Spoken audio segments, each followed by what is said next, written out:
I'm excited. I'm excited that they're coming. I'm excited they're at my back door.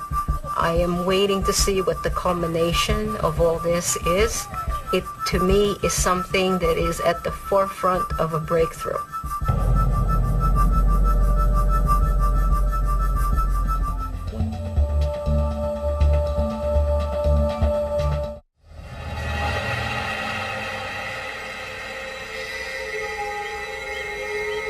The activity that we're looking at right now is about 7 times more than the usual.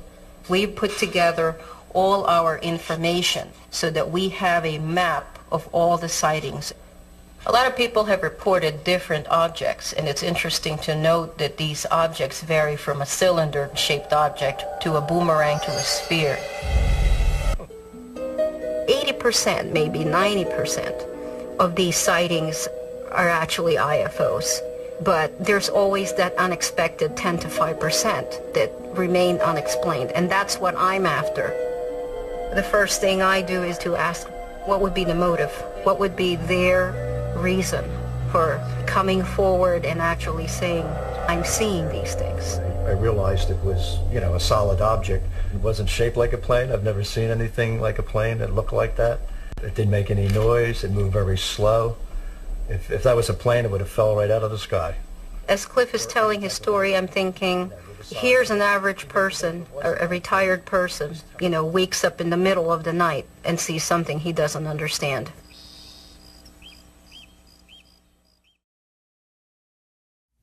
Greetings, everyone. Thanks for tuning in to another episode of Topic UFO.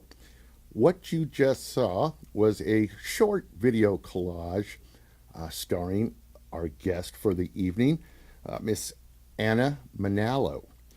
For those of you that remember that clip, that was from a show called UFOs Over Earth, and it was about the Bucks County flap back in 2008, I believe. Some amazing stuff happened during that case, and I definitely want to talk to Anna about that. Anna comes a long way in her career. She started as a paranormal researcher and then went into field investigation for MUFON, and now she is focusing on script writing, and she's going to talk to us about that as well. She's won several awards, finalist for the Writers Place Screenwriting Competition in 2012. She's ranked high in the top 10 of horror thriller entries, and she's one after another. We'll talk to her more about that. But she's here tonight to talk to us about all of these different things that she's been involved with since a very early age, I might add. So I think we'll just go ahead and get her on. Anna, are you out there, ma'am? Yes, I am, Rick. How are you? I'm doing great. I tell you, Anna, we met kind of by accident on, again, Facebook.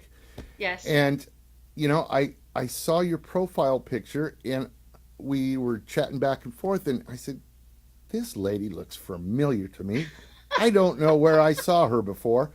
But, and then it dawned on me that I saw you on this UFOs Over Earth episode, which, by the way, is one of my all-time favorite episodes of any television UFO shows. I definitely want to talk to you about that Bucks County flap, because that was some amazing stuff. But you have so much going on, and you've been doing this now for quite some time. Mm-hmm. But your introduction into the paranormal started at a very early age in regards to the Mothman prophecies, or whatever they're called, hauntings, the Mothman. Can you tell us a little bit about that? Well, it's a very personal story. It was actually retold to me because at that time, it was about 1964. I was only about two and a half years old. It started with my father, who, as a matter of fact, actually is the writer in the family, the original writer in the family. He was freelance for quite a number of years, and then married my mother, and we ended up living in a little town that's just about maybe 30 miles outside of Manila in the Philippines. He started sensing something malevolent outside the window of a rather small townhouse. Where we were living at the time was a rental apartment that was an up and down type of situation. There were neighbors to the right and to the left. But for some reason, in the evening, he started to sense that there was something outside his window.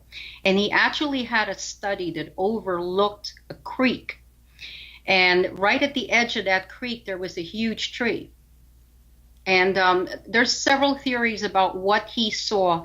Whatever it was that he saw for a couple of years before, tragically, he actually took his own life. What was seen by a number of people after he passed away, where this creature actually followed us into my grandmother's house about 3 miles from that vicinity, was a creature about 9 feet tall. It had kind of like the eyes of a goat. It had pupils, kind of like a snake's. And it actually had horns, like real horns on the top of its head. It had the wings of a bat, and a lot of people described it as being leather-like, which kind of reminds me of that creature in Jeepers Creepers. Oh, yeah. But it's not quite like that, because they said it also had kind of like an armor around it, which made me think that it was also possibly an alien or a reptilian, some kind of an amalgamation of something that is possibly even interdimensional. So my curiosity was piqued at a very young age. I actually heard about this story for the first time when I was about maybe 9 or 10 years old. And I had repeated nightmares. You know, when you're a child, you're impressionable. You hear about these things. And to this day, we really don't know what it was. But eventually the creature had entered the house, apparently through the window. And this thing was exceeding the height of the ceiling, so it was actually leaning over him. And then one afternoon, he was left alone, and apparently whatever it was had manifested, and he eventually took his own life. So that's my... Yeah, go ahead. I'm sorry. Sorry. Okay, so I guess I was a little confused. So this, I guess, was some type of quote-unquote Mothman sighting, but it didn't take place in the United States where No, it did not. Oh, okay. But Yeah. the descriptions are similar of the same. Very much so, yeah. Wow. What do you remember what town that was in the Philippines? It was called Little Baguio. Little Baguio. Okay. Little Baguio, Baguio, is kind of like a borough. Very small little village that was, it's actually a suburb right outside of a town called San Juan, where my grandparents resided. And a few months after this event where he actually took his own life, we moved to my grandmother's house, which was about 3 miles away. It was actually walking distance, and this creature actually followed us. Well, I tell you, you know, I was going to tell you, as you know, my wife is Filipino, has a lot of family in the Philippines, and I know that they have seen strange things over there as well. I don't know what it is about the Philippines that they have this type of activity, but... And we have our share of UFO sightings. As a matter of fact, there is a huge UFO Society of the Philippines, they call it over there. It has tons of members, hundreds of members. They were actually trying to get some kind of chapter membership with MUFON. This was a while back. I think it was after 2009. As you know, the UFO flap here where I am now in Bucks County was back April 2008 to probably about November. The following year, they contacted me, and we were talking about the possibility of connecting with MUFON. They've had their share of UFO sightings. And in the vicinity where I was living in the mid 60s, early 70s, there was quite a proliferation of what I would call close encounter, first kind, second kind, where you actually saw ground effects evidence. And at the time, it wasn't that developed yet in terms of investigating over there. They didn't have like a book, as you would call it, with MUFON, where there was a manual as to how to cordon off an area, how to formally investigate, how to get people on the ground to actually interview people before their accounts got cold, so to speak. Gotcha. Yeah. Gotcha. Mm-hmm. So you were introduced into paranormal activity at a young age, and then at some point you came to the States, and then was your next involvement with MUFON, or was there something between this Mothman sighting stuff and MUFON? Honestly, there was a period of time when I did a lot of reading, because when you encounter things of this nature repeatedly as a child and into your teen years, you kind of begin to wonder, with the number of people that are telling you different things that are going on and different sightings, you start doing your own reading. Mm-hmm. And, I eventually started delving into different books, started learning about different dimensional things. There was I believe it was like a Tibetan Lama by the name of Lobsang Rampa, and I don't even know if he's alive to this day, but I remember being very impressed about his theories of reincarnation, et cetera, dimensional beings and things like that. So the more and more I delved into it, the more engrossed I became.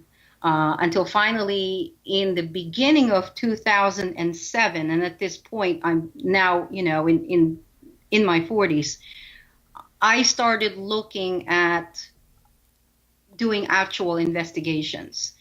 So I heard about MUFON, got the manual, started studying it, and lo and behold, I was actually done with taking the test, passed the test the first time I took it, in time for the UFO flap in 2008. And I tell you, that was a lot of activity. Yeah, great timing. Yes. So now for anyone that hasn't seen that episode of UFOs over Earth, the Bucks County Flap, it's out on YouTube. Go look at it, watch it. These two witnesses are probably two of the most believable people you could possibly, hope to get. I know that I was very much drawn to the young blonde lady that had the twinkling that came down and fell into the trees and then got Denise. Denise. Yes. And then got sucked back up into the spaceship or the craft or whatever it was. Now, what were you thinking? Because you were obviously involved closely during this flap. What kind of thoughts? Because I know we see these things on television. Even these UFO shows are edited up quite a bit. What was going through your mind during this UFO flap? What were you thinking? I was totally fascinated. I was totally fascinated by the fact that we were actually looking at real people, interviewing very down-to-earth people, number one. These are not people really who have a vested interest in looking like kooks, okay? They have everything to lose, and yet they went out there and actually told the story and are on TV, publicly telling everybody what's happening to them. Denise wasn't my case, but certainly the other gentleman was. Right. And his case was very intriguing for reasons, that are obvious. I would rather not name him. Right. But I called the case the Carversville phenomena, which is actually an area that is pretty isolated. It's mostly residential. And as you saw in the show, it was a rather sizable plot of land. And that's where on the morning of, I would say, around 4 o'clock in the morning, he rose up from a sound sleep and looked out his picture window and saw an octagonal craft less than 500 feet just break the cloud cover. It was almost like it was sailing towards him, and then it turned. It paused in front of his window and turned at less than 500 feet, and it looked like it had flags. And if you saw the show again, it doesn't show you the creatures inside, but this is an actual bona fide, what they would call a close encounter of the third kind. Well, they don't talk about that on the show, do they? They talked about, actually the way they did it was they interviewed him right on camera. We were actually in his bedroom where he saw the sighting from the picture window, and he was showing us. And I think what they did was they did an animation of the actual craft, the saucer that he saw. Right, but they didn't talk about him seeing an entity inside of it. Correct. They did not. The actual account, there were a couple of creatures that were looking out the window. So Wow. we're looking now at something that is by a gentleman who is highly respected in the community, who has worked for years, very down to earth, very pragmatic, actually sharing an account. And it was pretty close to him. It was less than 500 feet. It broke cloud cover. For some reason, it turned right by his house and then proceeded. I'm trying to remember now because it's been quite a long time. I think it went on a westerly direction. We actually had radar returns. The other investigator, who now is a chief investigator for another state, got radar returns from the airport, the international airport, and verified that there was a huge object that had gone through the airspace. Now, So why do you think the producers of UFOs over Earth did not include the fact that he saw entities looking out of the window? Did they think that was just too bizarre to put on the air? I don't know. I know we filmed for a number of weeks. They were pretty long hours. I was only there for part of it where I was involved in the filming. I do know I've had numerous conversations because this was my case. I had numerous conversations with that witness without the TV people there. Mm-hmm.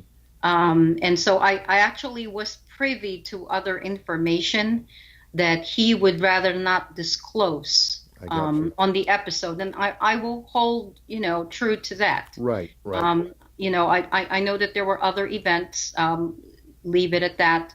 But it was a very intriguing case because I'm talking to a person who really has no reason to fabricate, lie, or embellish.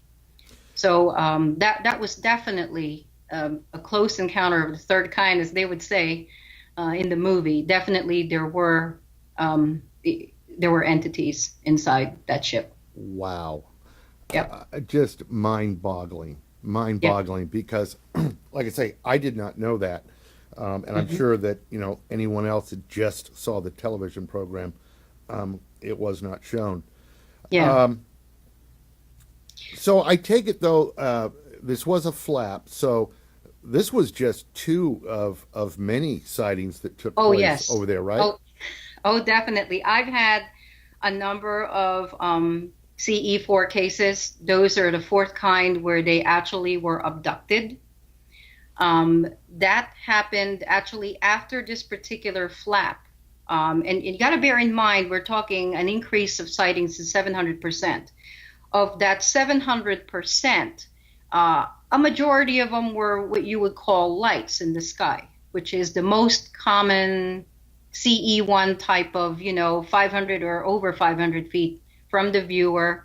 I saw this light in the sky. I don't know whether it was the International Space Station. I don't know if it was Venus.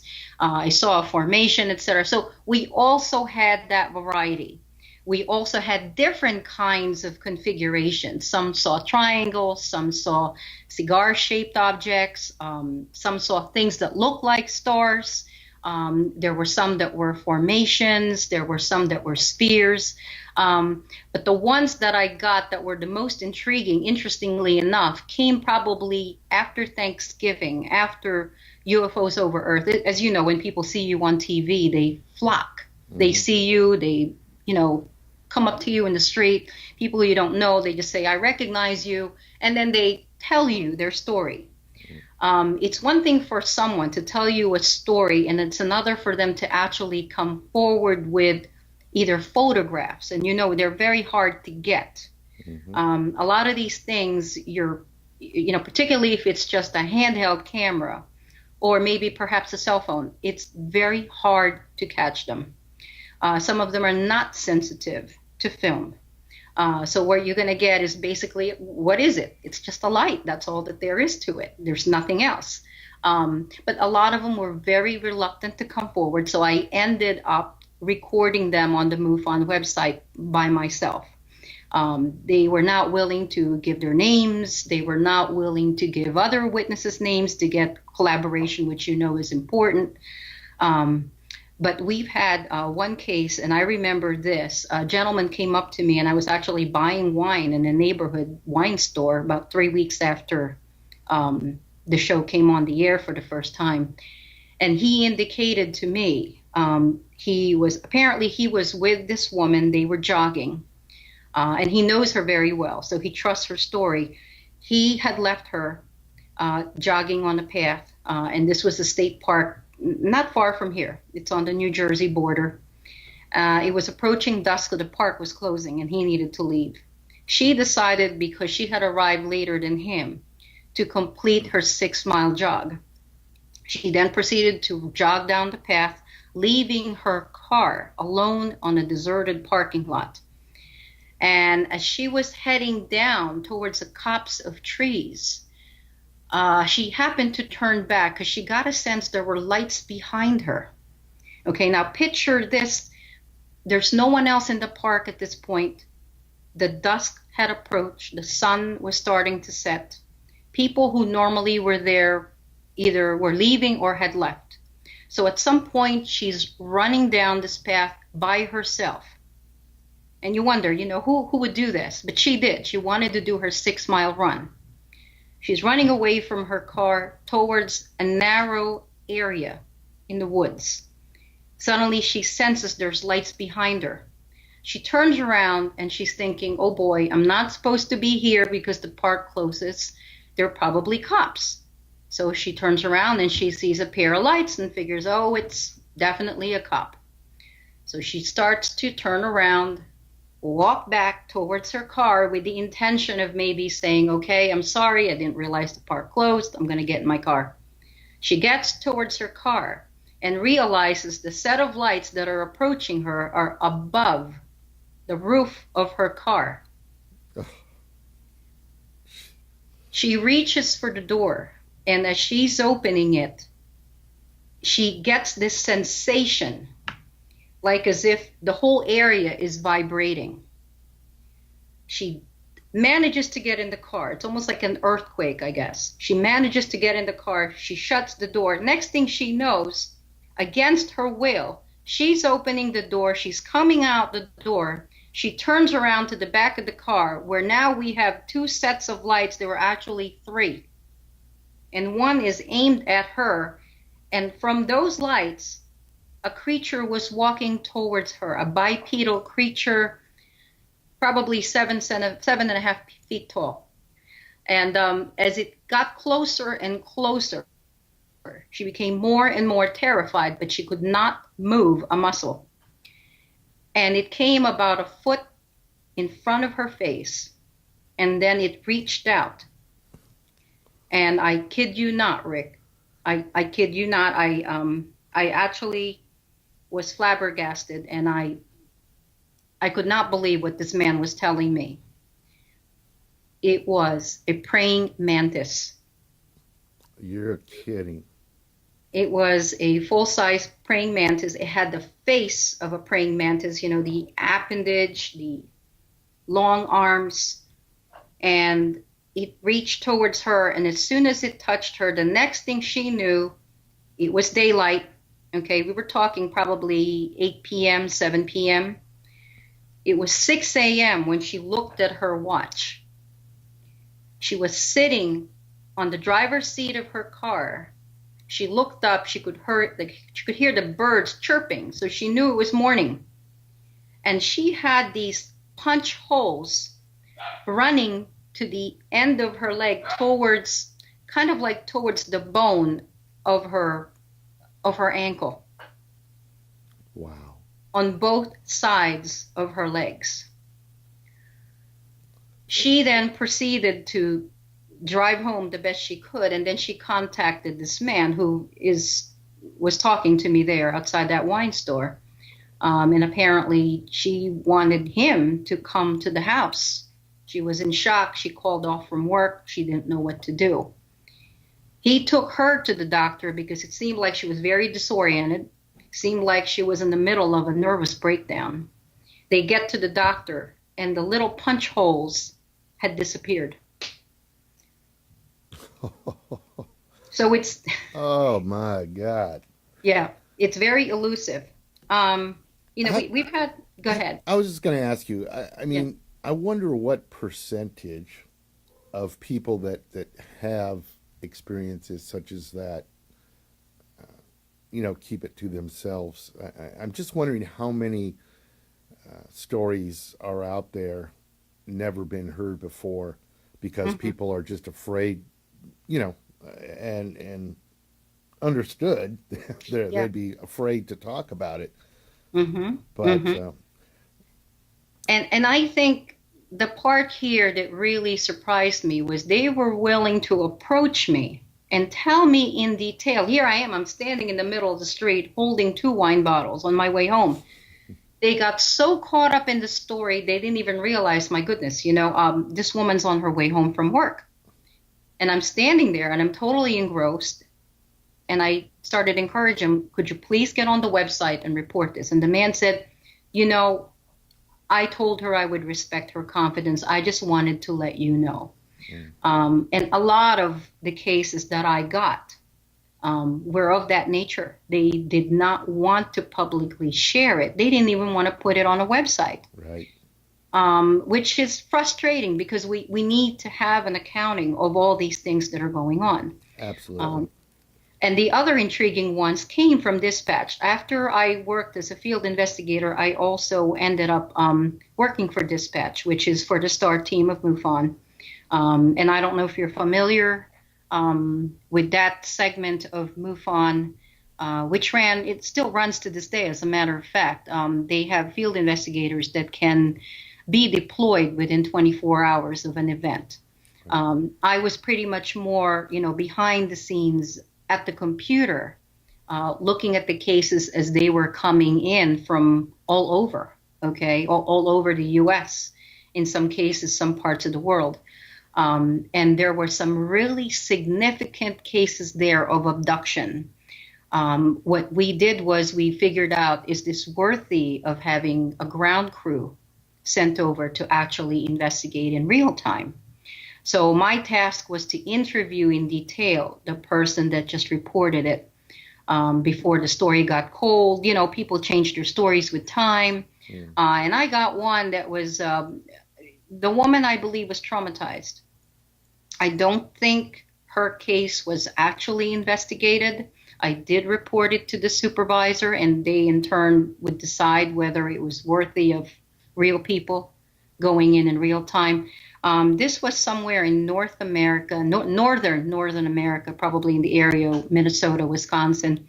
The woman was living by herself. Apparently she had grown children, still lived in the original home. So it was a pretty sizable home, probably about 5 to 7 bedrooms. Obviously they were well-to-do. They had a lot of land, and on one side of the house there was a field. And at the edge of the field there was a forest. And she indicated to me that she had, at the time of my call, which was probably about 10 or 15 minutes, less than that even, after she had reported what was happening to her, she said she was glad I called her because there was no one that was coming home that night, and she was alone. So I'm now talking to a terrified woman who's telling me that the night before there was a huge red light right by the edge of the forest. And because she couldn't sleep from the intensity of the light, she came towards the window to close the blinds or, draw the blinds. And somehow she sensed that it was coming closer. And so just out of curiosity, even though she was afraid, she started to peek and was totally appalled that the light was much larger than the moon, that it was actually approaching, going past the field and towards the house. So at that point, she shut the window. This is a summer night. She shut the window, she ran to the bed, and just like a child, she covered herself up in the covers. This is a full-grown, middle-aged woman. Something happened because somehow she found herself lying ramrod straight on the bed, sensed that there were two entities in the room with her. And then one proceeded to then try to, I think it went through her navel. It extended a rod, went through her navel, and apparently was trying to extract something internally from her, and she was in so much pain. Wow. She doesn't know whether she passed out. She doesn't know whether maybe she was having a bad dream, but all she knew was that the next morning she had, the sheets were all rumpled. It seemed like she was struggling. She couldn't believe time had passed that quickly. So once again, you have one of the indicators, which is missing time. Mm-hmm. Right. Well, when you mentioned the red light, the red ball, kind of sounds like what they saw at Rendlesham Forest, with this red ball type of thing. Exactly. Yeah. It's amazing some of the similarities that you hear on these cases. Yes, there is. And this one was pretty devastating because she discovered a week later that she had some rare form of cancer in that area where they were actually probing. So the question remains, were they introducing something to her that created the cancer? Or did she have that and they were actually trying to help her deal with whatever it is that they detected she had? And it's two rivaling theories. Some people see them as being benevolent. Some people see them as being, obviously things that experiment on people, and maybe they were trying to put something in her to make her ill. She actually called the dispatch a second time. I believe it was just a few days after that first phone call to indicate that they had visited again and that she had been diagnosed with cancer. So that was a pretty traumatic, permanent one. Yeah, I mean, the whole thing with the cancer, that's very strange. I'm not sure if I don't know. Yeah, it's bizarre. It's bizarre, and you don't know what to believe. It's right. It's one of those things. It's not investigated, so we'll never know. It was not something that we chose to follow through on. I think a lot of the cases, there were so many cases, it was not possible to send a crew to all of them. So we had to handpick those that we felt was the most believable. And in this case, the woman was hysterical. I hate to say it. She sounded like she was really terrified for her life. She sounded like she really needed someone there immediately. What happened the next following days, apparently her son came, took her, and she had an examination. We'll never know. I mean, it's a chicken and egg problem. Right. Definitely. One thing I wanted to ask you now, when you were involved with MUFON, Bigelow was still attached to Correct. MUFON, right? Yes, and Bigelow, actually, it's funny that you mentioned that because Bigelow was the one that funded the STAR team. Right. And paid dispatchers. Exactly. And that's what I wanted to ask you. Now, I don't know, you're not formally attached to MUFON anymore as a No, field not at investigator? this point. And that was the next topic I was going to talk about. I mean, I had more than 144 cases in the year and a half that I was with MUFON.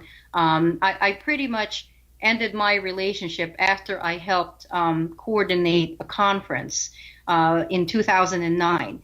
I had so much information, I had so many stories to tell, that I felt, being that my writing was more a strong skill for me than investigating. I mean, I'm very good at interviewing, but honestly, I'm not very good with tools. I don't know how to measure trace evidence on the ground. And I thought, my goodness, what I could probably reach a bigger audience by writing about these stories. And what better way to write them, since I'm very visual, to write them in screenplays. Oh, I see. Right. Yeah. And plus, I mean, you lived them, right? I lived them. I've seen the witnesses. I know exactly what it feels like to be there. So there's nothing like being in the first person to actually hear a witness recount these terrifying stories. And not all of them are terrifying. Some of them actually are pretty redemptive. Some of them are some are more spiritual, I have to say. And it's interesting. There's quite a diverse population of people. And I think I just think that makes so much difference. When you hear somebody who comes from a religious background or is very highly religious, the way they describe UFO ET cases is completely different from somebody that doesn't come from a religious background or who is not religious. Right. You know, there's definitely some type of slant to the story. I don't know whether that's good, bad, or indifferent, but it's there. I'll tell you that. Yeah. I always think of it as, the person interprets the event through the lens of their previous experience. Right. And, it could come out being a learning tool for them, an epiphany for them, or it could be just, it was totally terrifying. Right.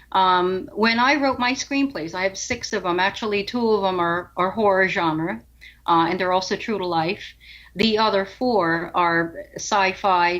Actually, my latest one is an adaptation. And, I want to put in a plug for Philip Mantel, who's a wonderful British UFO investigator, publisher of a couple of magazines. He allowed me to adapt his book called Roswell Alien Autopsy. And it's being marketed right now as High Strangeness. That's the title of the screenplay. And it talks about the Roswell alien and whether the autopsy was true or not. It's very riveting. It's an action adventure sci-fi.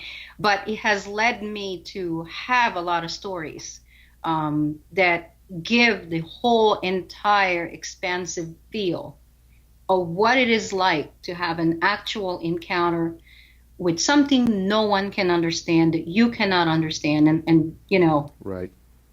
A lot of these, though they were written for entertainment, I call them grounded sci-fi, and I guess in Hollywood you would call them grounded sci-fi because they're extremely believable. And based on some sort of fact, right? Yeah. Well, a lot of them extensively without naming names. And sometimes what I do is I take 2 cases, I put them together. I think whatever I can do, and especially youth who are very open-minded. Right. If we can somehow reach them and we can tell them there are definitely other worlds out there, and other beings, other creatures that defy explanation, that exist either with us or somewhere in the universe, that are somehow trying to make contact and have been trying to make contact for a very long time. Well, Anna, just look at the amount of television shows that have been created over the last 5 to 10 years. Yeah. And, they wouldn't keep making these things if people weren't watching them. Because, when it comes to television, it's ratings, ratings, ratings. And what it tells me is that people are interested in this subject. They do have questions.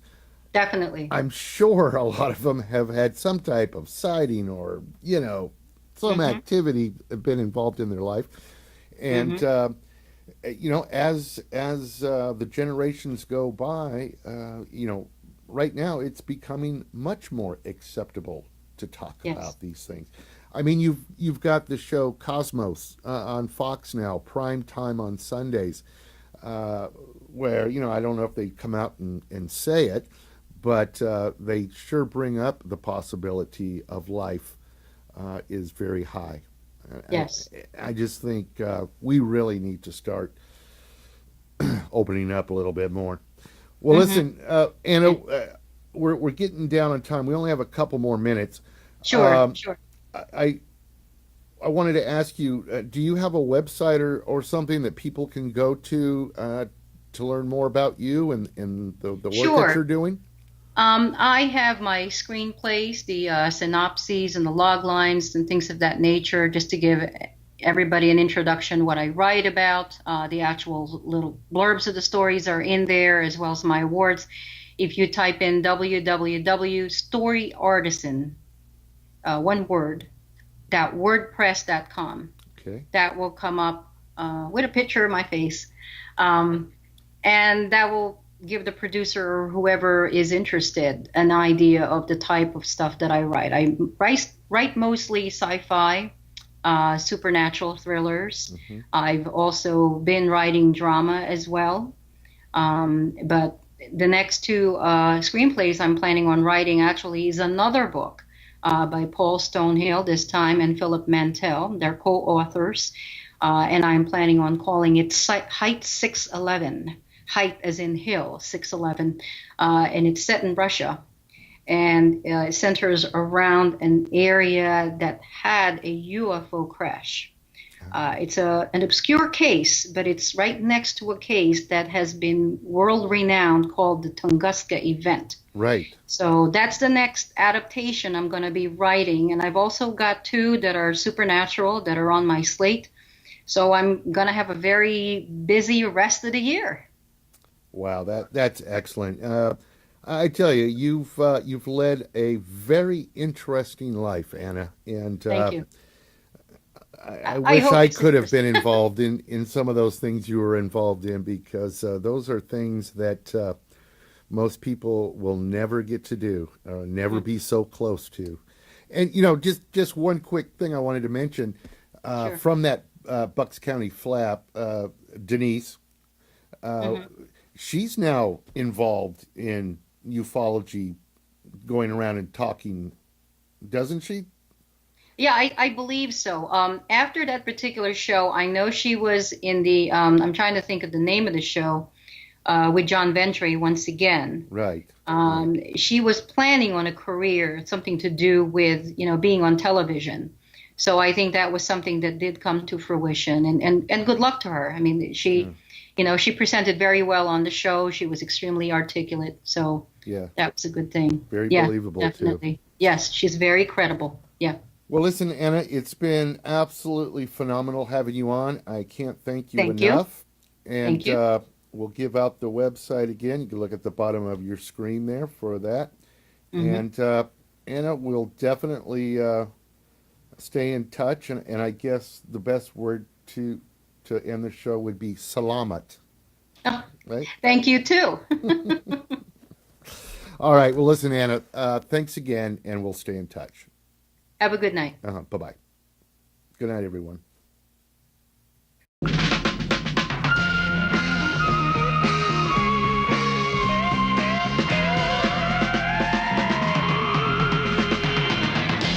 the door, you'll find the secret. To find the answer is to keep it. You'll believe it when you find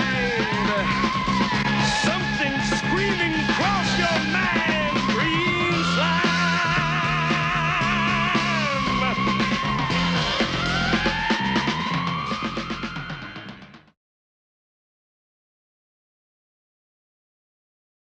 Are actually IFOs. But there's always that unexpected 10 to 5% that remain unexplained, and that's what I'm after.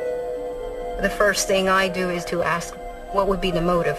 What would be their reason for coming forward and actually saying, I'm seeing these things?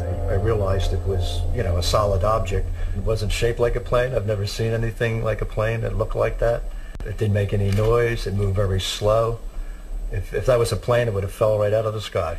As Cliff is telling his story, I'm thinking, here's an average person, a retired person, wakes up in the middle of the night and sees something he doesn't understand.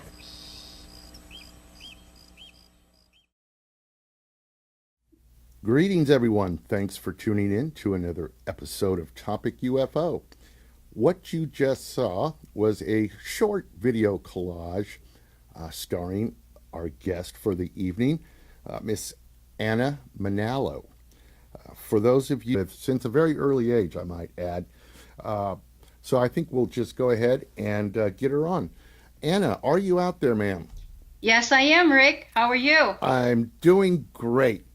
I tell you, Anna, we met kind of by accident on, again, Facebook.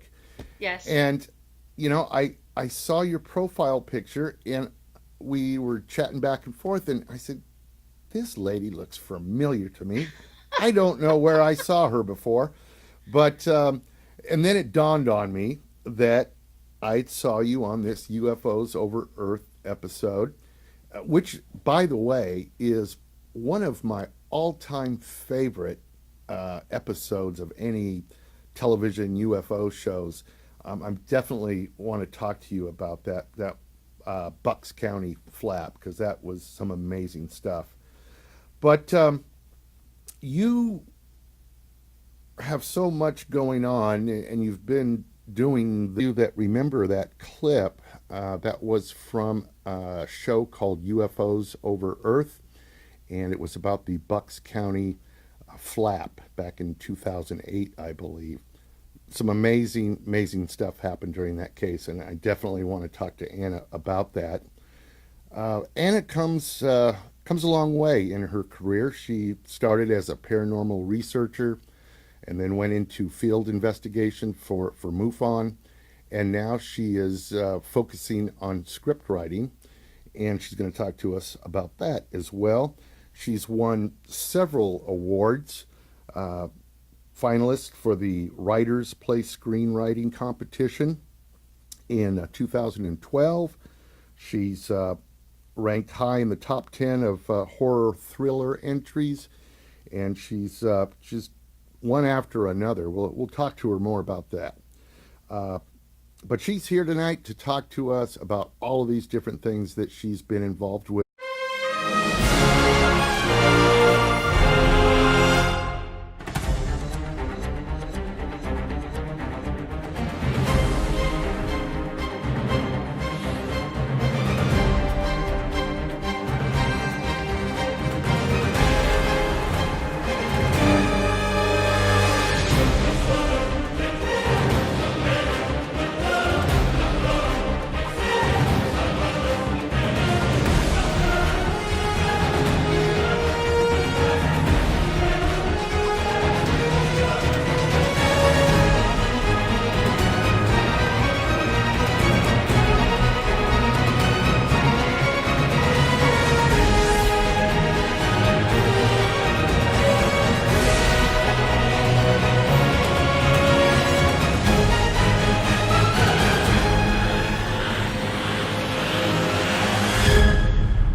I'm excited. I'm excited that they're coming. I'm excited they're at my back door. I am waiting to see what the culmination of all this is. It, to me, is something that is at the forefront of a breakthrough.